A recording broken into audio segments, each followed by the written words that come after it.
So for the past few days, I've been hating on mangas, glazing manga. So today I'm going to be ranking all the manhwas I've read, but I'm going to be brutally ranking them. I'm going to tell you every single bit why I think they deserve to be at the spot that I'm going to be putting them at. And there's going to be 4 tiers. The bottom one is going to be not my taste. The next one's going to be oh, okay. And the third one is going to be it's alright. Like it's just the last one is going to be peak. Because then again, I do read a lot of peak, but sometimes I come across a lot of other manhwas and webtoons that are just bad. And I don't know how people enjoy these things. If you see me looking over here, I'm not just being a creep. I actually have my computer full of notes of everything that I want to say. So with that being said, we're just going to get into it and tear these manhwas apart. The first manhwa I want to talk about is called 2020. It is a yaoi manhwa. And honestly, I get so disappointed every time I see this manhwa because I feel like it had so much potential and the author just completely messed it up by adding that non-consensual scene. I hate when manhwas do this, and it just honestly throws me off. It makes me not want to read it. Even though that the art style was good, the characters were good, the plot was okay, like it could have been better, but it was really good. And I'm just like, why did you have to add that scene in? Because now I don't want to read it, and that really just it angers me and it disappoints me. So as for the tier ranking, I would say this would have to be oh okay. I would put this at it's alright, but I just can't seem to see past that scene because that just it ruined the whole thing for me, and it's really sad because the art style and everything was going so well, but people get weird and I don't support that. The next one I've talked about multiple times on this channel, and it's called Dawn of the Dragon.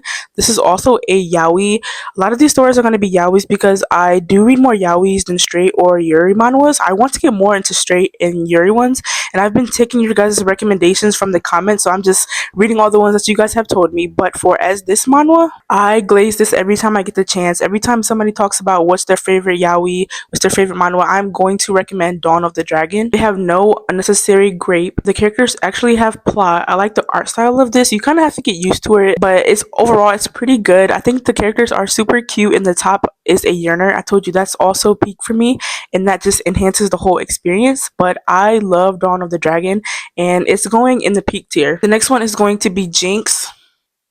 You guys already know. If you're new here, I hate Jinx. I don't understand the whole appeal to her. I feel like this story is just like a off-brand like BJ Alex. If you know what that is, then you must have been in the yaoi community for a long time. But I just feel like it's a off-brand version of that, and I'm not a fan. Which really sucks again because the art style is very good too. The characters look really attractive, but again, it's just full of grape and unnecessary things that I don't like. And I feel like it literally adds nothing to the story. So it's just like, you're just doing this for no reason. And I do not like that. And a lot of the people that do like it, I feel like they just romanticize a lot of the stuff that happens, which is not okay. And I'm not one of those people. So that's going to have to go to, it's not my taste. And honestly, if I had a lower tier, like burn it would be getting burnt right now because I don't like this. Okay, the next one is going to be another yaoi, and it is called The Sacred Serpent Seduction. Sorry, that was so hard to pronounce. This manhwa just ended, and I'm so sad because the characters in this manhwa was so freaking cute. The chemistry was so cute. Like honestly, it was kind of bumpy when it first started off, but then again, no great actual character plots. They looked amazing.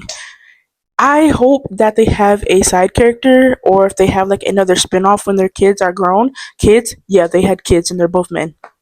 Anyways, I really enjoyed this manhwa, and if my memories got erased, I would definitely want to reread this. It would be one of the manhwas I would reread. And I feel like if you haven't read this, you most definitely should. It's like a supernatural kind of like historical modern. They like do a little bit of both in the story, and I really enjoyed that. Okay, the next one is going to be a Yuri, and I talked about this on my last manhwa video, I think, and it's called Sora and Hana, I think her name's pronounced. And this is one of my all-time favorite Yuris ever.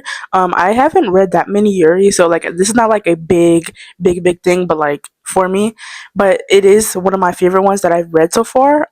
Honestly, I like how it's like very cutesy.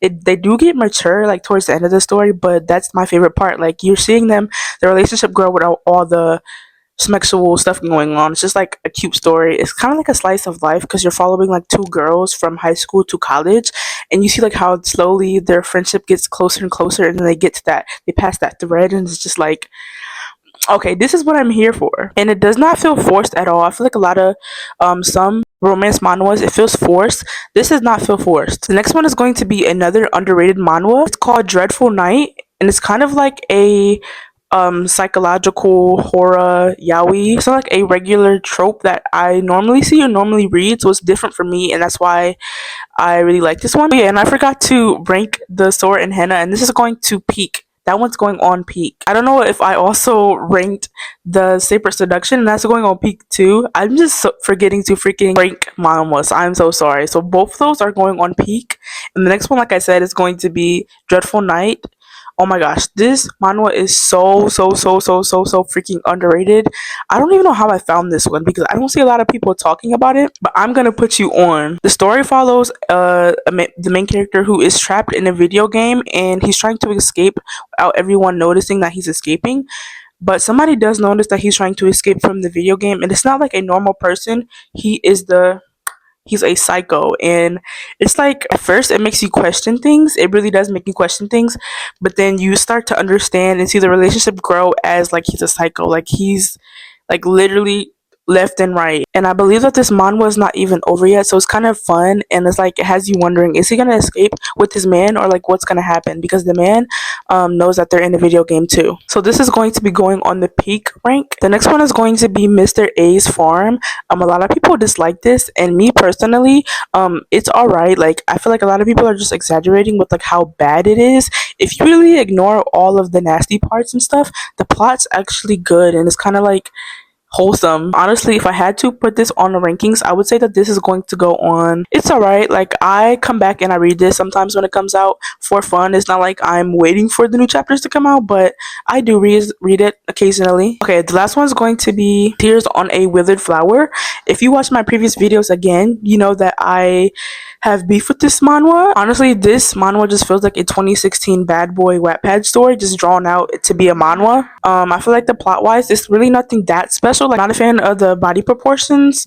The plot is just really nothing special, like I said. So if I had to rank this, I would say not my taste. So that's gonna be all of the manhwas I'm going to be ranking today, because honestly, I've read so many manhwas that if I'd really tried to sit down and rank every single one that I've read and started, babes, this video would be like at least maybe 5 hours, because I have a long history of reading manhwas. Let me know what videos do you guys want me to do. Do you guys want me to do read-throughs of certain manhwas, like the ones that you guys are suggesting? Do you want me to make my sister read some manhwas? I'm just down for anything at this moment.